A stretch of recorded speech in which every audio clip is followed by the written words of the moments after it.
মাধ্যমে একজন আরেকজনকে জড়াই ধরতেন। কিন্তু আমাদের সামান্য একটু বেশ কম হইলে বাস একজন আরেকজনকে কাফের, মুশরিক, মুনাফিক ফতোয়া দিয়ে সব শেষ। এটা হলো ইজতিহাদ না বোঝা, রিসার্চ না বোঝা, গবেষণা না বোঝা। নবী সাল্লাল্লাহু আলাইহি ওয়াসাল্লাম এই গবেষকদের জন্য দোয়া করছেন যে আল্লাহ পাকের প্রশংসা যিনি আল্লাহ রাসূলকে এই গবেষণা বোঝার তৌফিক দিয়েছেন, তিনি মুআয ইবনে জাবাল রাদিয়াল্লাহু তাআলা। আচ্ছা, এবার আমরা দেখা গেল কোরআনেও পাইলাম না, সুন্নাহও পাইলাম না, তখন আমরা কি করব? ইলা আকওয়ালিস সাহাবা, আমরা সাহাবায়ে কেরামের কাওলের দিকে চলে যাব, যে কোরআনের এই আয়াতের তাফসীরের ব্যাপারে সাহাবায়ে কেরাম কি বলছেন। সাহাবায়ে কেরামের মধ্যে বিশেষ করে আব্দুল্লাহ ইবনে আব্বাস রাদিয়াল্লাহু তাআলা, যাকে ইমাম ইবনে কাসির সুন্দর একটা উপাধি দিয়েছেন, আল হেবারুল বাহার। ইমাম ইবনে কাসির বলছে আল হেবারুল বাহার, মানে সাগর, যিনি কোরআনের তাফসীরের বাহার, সাগর। হেবার মানে হলো সমুদ্র, হেবার মানেও সমুদ্র, হেবারুল বাহার। তিনি হলেন আব্দুল্লাহ ইবনে আব্বাস রাদিয়াল্লাহু তাআলা। তাকে বলা হয় তরজমানুল কোরআন। আব্দুল্লাহ ইবনে মাসউদ তাকে উপাধি দিয়েছেন যে ইবনে আব্বাস হলেন তরজমানুল কোরআন। দেখেন, আব্দুল্লাহ ইবনে মাসউদ আর আব্দুল্লাহ ইবনে আব্বাস দুজন একই যুগের সাহাবী, একসাথে সাহাবী। অনেক মাসালা আছে, আব্দুল্লাহ ইবনে আব্বাস একরকম ফতোয়া দিচ্ছেন, আব্দুল্লাহ ইবনে মাসউদ আরেক রকম ফতোয়া দিচ্ছেন। কিন্তু দেখেন, আব্দুল্লাহ ইবনে মাসউদ বলতেছে যে আব্দুল্লাহ বিন আব্বাস হলো তরজমানুল কোরআন, কোরআনের মুখপাত্র। তরজমানুল কোরআন মানে কোরআনের মুখপাত্র। কোরআনের ব্যাখ্যা শিখতে হলে তোমরা আব্দুল্লাহ বিন আব্বাসের কাছে যাও। সুবহানাল্লাহ।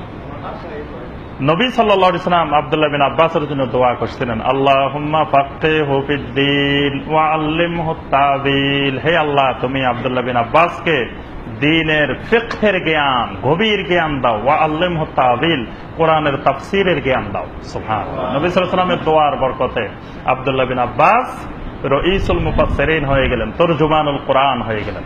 তাহলে আমরা দেখব কোরআনের এই আয়াতের তাফসীরের ব্যাপারে আব্দুল্লাহ বিন আব্বাস কি বলছেন, আব্দুল্লাহ ইবনে মাসউদ কি বলছেন, তারপরে আরো বড় বড় সাহাবী যারা ফকী সাহাবী, মুফাসসির সাহাবী, তারা কি বলছেন, তারপরে খুলাফায়ে আরবা তারা কি বলছেন, তারপরে তাবেঈনদের মধ্যে মুজাহিদ, কাতাদা, হাসান আল বসরি, সাঈদ ইবনে জুবায়ের, এরা হলো আব্দুল্লাহ বিন আব্বাসের ছাত্র, এরা কি বলছেন।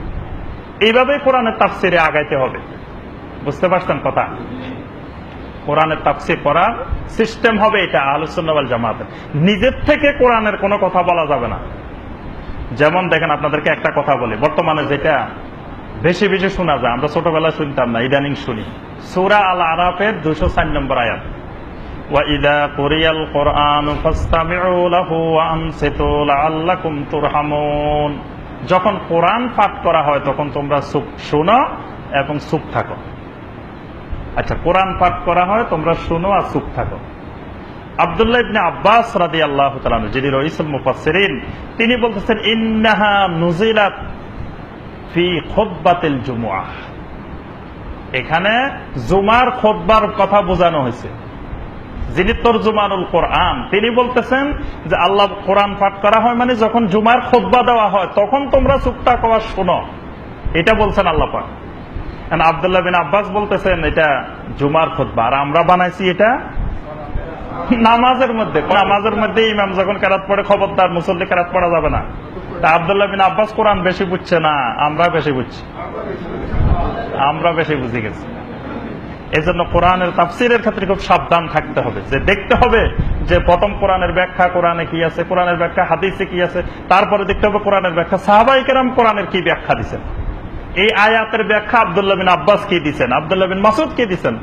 তারা বলছেন যে এটা জুমার খুতবা। খুতবার মধ্যে আল্লাহ পাক বলছে যখন খুতবা দেওয়া হবে তখন চুপ থাকো এবং শোনো।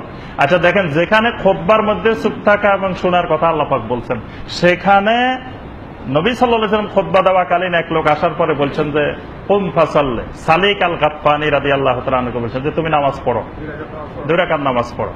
যেখানে আল্লাহ পাক কোরআনের আয়াত নাযিল করছেন যে যখন জুমার খুতবা দেওয়া হবে তখন চুপ থাকো, শোনো, সেখানে নবী সাল্লাল্লাহু আলাইহি ওয়াসাল্লাম বলতেছেন 2 রাকাত নামাজ পড়ো খুতবা দেওয়াকালীন। তাহলে কি নবী সাল্লাল্লাহু আলাইহি ওয়াসাল্লাম কোরআনের ওই আয়াত বুঝেন নাই? জি, এতক্ষণ কি বললাম যে কোরআনের ব্যাখ্যা নবী সাল্লাল্লাহু আলাইহি ওয়াসাল্লাম, যিনি কোরআনের ব্যাখ্যাদাতা, তিনি বলতেছেন খুতবার সময় 2 রাকাত নামাজ পড়ো। তাহলে তিনি কোরআন বুঝে বলছেন না বুঝে বলছেন? আচ্ছা, যেখানে কোরআনের আয়াত নাযিল হয়েছে চুপ থাকো, সেখানে অবস্থায় বলতেছেন 2 রাকাত নামাজ পড়ো। তাহলে আমরা ধরে নিলাম ওই আয়াতে নামাজের ভিতরে ব্যাপারে বলা হয়েছে, এটা ধরে নিলাম, যেহেতু আমাদের হুজুরেরা বলতেছেন, এত বড় বড় আলেমরা বলতেছেন, ধরে নিলাম এটা নামাজের কথা বলা হয়েছে।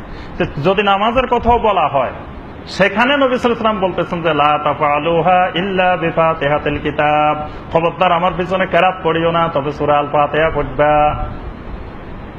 ওখানে আয়াত নাযিল হয়েছে খুতবার ব্যাপারে, সেখানে যদি নবী সাল্লাল্লাহু আলাইহি ওয়াসাল্লাম 2 রাকাত নামাজ পড়ার অনুমতি দিলে সেটা বৈধ হয়।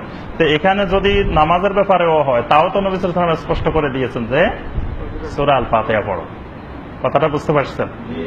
আমি বলতেছিলাম যে মানে আব্দুল্লাহ বিন আব্বাস কোরআন বেশি বুঝছে না আমরা বেশি বুঝছি, এটা বুঝতে হবে। এটা কোরআনের তাফসীরের ধারা না বুঝলে, তরিকা না বুঝলে, তখন আপনি মনে করবেন যে এত বড় রিসার্চ সেন্টারে বলছে, ওরে আল্লাহ, এত বড় মুফতি সাহেব বলছে। এখন ওই মুফতি সাহেব বড় না আব্দুল্লাহ বিন আব্বাস বড়? কোথায় আব্বাস, কোথায় গাব গাছ? কোথায় আব্দুল্লাহ ইবনে আব্বাস রাদিয়াল্লাহু তাআলা আনহু? আল্লাহু আকবার। কোটি কোটি মুফতি সাহেব, কোটি কোটি রিসার্চ সেন্টার মিলাইলে আব্দুল্লাহ বিন আব্বাসের একটা পায়ের ধুলার সমান হবে?